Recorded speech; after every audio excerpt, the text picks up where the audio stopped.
आपल्याला वाटत होतं स्पर्धा चालू होण्याच्या अगोदर की ऑस्ट्रेलियन संघच फक्त या स्पर्धेतला तगडा संघ आहे. कसं काय आणि कसं काय सर्व अंदाज चुकलेले आहेत, प्रांजळपणे कबुली द्यावीशी वाटते. कारण सामना ऑस्ट्रेलियाने जिंकला कोणाविरुद्ध? अफगाणिस्तान विरुद्ध. पण मन मात्र अफगाणिस्तान संघाने जिंकली, कारण हा सामना ऑस्ट्रेलियन संघाने 4 धावांनी फक्त जिंकलेला आहे. सामन्यात उतरत असताना बरीच समीकरणं ऑस्ट्रेलियन संघाच्या नजरेसमोर होती. त्यांना सामना मोठ्या फरकानं जिंकायचा होता की जेणेकरून त्यांचा नेट रन रेट हा इंग्लंडच्या पुढे जाईल. कसलं काय आणि कसलं काय, कारण अफगाणिस्तान संघाने हा संपूर्ण सामना अशा काही जिगरीने खेळला. त्यांचे जे 2 फास्ट बॉलर आहेत, फारुकी आणि नवीन उल हक, अप्रतिम बॉलिंग दोघांनी केली, स्विंग बॉलिंग केली. मुजीब आणि राशिदनी बॉलिंग चांगली केली असती तर अनपेक्षित काही नव्हतं, परंतु या 2 फास्ट बॉलर्सनी इतकी छान बॉलिंग केली की ऑस्ट्रेलियन फलंदाजांना जास्त हालचाल करता आली नाही. मिचेल मार्सचा एक कॅच सुटला, त्यांनी 45 धावा केल्या आणि नंतर गाजर लटकवून खेळणारा म्हणजे मी म्हणतोय ग्लेन मॅक्सवेल, की तो खूप काही करेल असं वाटतं, परंतु त्यांनी कधी जास्त काही केलेलं नाही असं माझं मत आहे. आजच्या सामन्यामध्ये मात्र त्यांनी टॉप क्लास परफॉर्मन्स केला, बॅटिंग अप्रतिम केली, नाबाद अर्धशतक केलं आणि त्यामुळे ऑस्ट्रेलियाला 168चा टप्पा गाठता आला.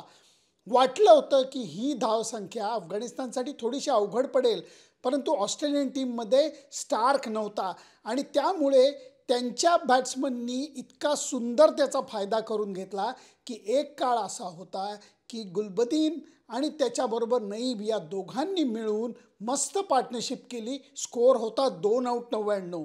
त्या स्कोअरवरती पटापट 4 विकेट अफगाणिस्तानच्या गेल्या आणि अफगाणिस्तानचा संघ अडचणीत आला. वाटलं आता ऑस्ट्रेलिया सहज सामना जिंकेल, पण तोपर्यंत एक धक्का ऑस्ट्रेलियन संघाला लागला होता की त्यांना 106 धावांच्या आत अफगाणिस्तानला आऊट करून नेट रन रेट वाढवायची इच्छा होती. ते अजिबात झालं नाही आणि शेवटी तुम्हाला सांगतो, ग्लोबल सुपरस्टार, मी 1000 वेळा हा शब्द रशीद खानच्या बाबतीत वापरतो, ग्लोबल सुपरस्टार राशिद खाननी आउटस्टँडिंग बॅटिंग केली. सळो की पळो करून सोडलं त्यांनी ऑस्ट्रेलियाच्या बॉलर्सना. त्यांनी केलेल्या नाबाद खेळीमुळे अक्षरशः तोंडचं पाणी ऑस्ट्रेलियाच्या पाळलेलं होतं. शेवटच्या ओव्हरमध्ये 22 धावा करायच्या असताना राशिद खाननी ऑलमोस्ट सामना खेचलेला होता आणि शेवटी फक्त 4 धावा कमी पडल्या. राशिद खाननी 4 सिक्सर मारल्या, 3 बाउंड्रीज मारल्या आणि मला वाटतं 48 नाबाद धावा केल्या आणि कसा बसा विजय हा ऑस्ट्रेलियाच्या हाती लागलेला आहे. ह्याच्यावरनं आता समीकरणं थोडी उपांत्य फेरीची स्पष्ट व्हायला लागलेली आहे. न्यूझीलंड 100% आता पुढे गेलेलं आहे. अव्वल नंबरनीच ते क्वालिफाय होणार. 7 गुण त्यांचे झालेले आहेत. रन रेट जो आहे तो सुद्धा सुंदर आणि भक्कम आहे, त्यामुळे ते नंबर 1 आहे, स्पष्ट गोष्ट झाली आहे. दुसऱ्या क्रमांकावरती आता इंग्लंड जाणार का ऑस्ट्रेलिया एवढाच भाग उरला आहे. इंग्लंडनी फक्त सामना श्रीलंकेविरुद्धचा जिंकला तरी ते क्वालिफाय होणार आहेत, कारण ऑस्ट्रेलियापेक्षा त्यांची धावगतीही चांगली आणि सरस आहे. त्यामुळे इंग्लंड हे 2 नंबरनी क्वालिफाय होत आहे का ऑस्ट्रेलिया 2 नंबरनी क्वालिफाय होतं हे बघायला लागेल. भारताच्या दृष्टीने भारताने जर झिम्बाब्वे विरुद्धचा रविवारचा सामना जिंकला तर ते अव्वल नंबरनीच जाणार. परंतु जर ऑस्ट्रेलिया क्वालिफाय झालं, इंग्लंड हारलं आणि ऑस्ट्रेलिया क्वालिफाय झालं तर इंग्लंडचा सामना मग ते भले दुसरे येऊ देत, त्यांचा सामना सिडनीमध्येच होणार आहे.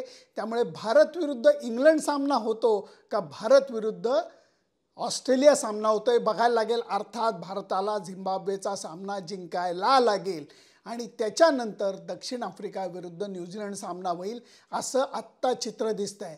ऑस्ट्रेलिया जर का क्वालिफाय झालं, सामना भारताचा होणार सिडनीमध्ये. ऑस्ट्रेलिया नाही क्वालिफाय झालं तर सामना होणार ॲडलेडमध्ये, म्हणजे 10 तारखेला. हे आता समीकरण हळूहळू स्पष्ट व्हायला लागलेलं आहे.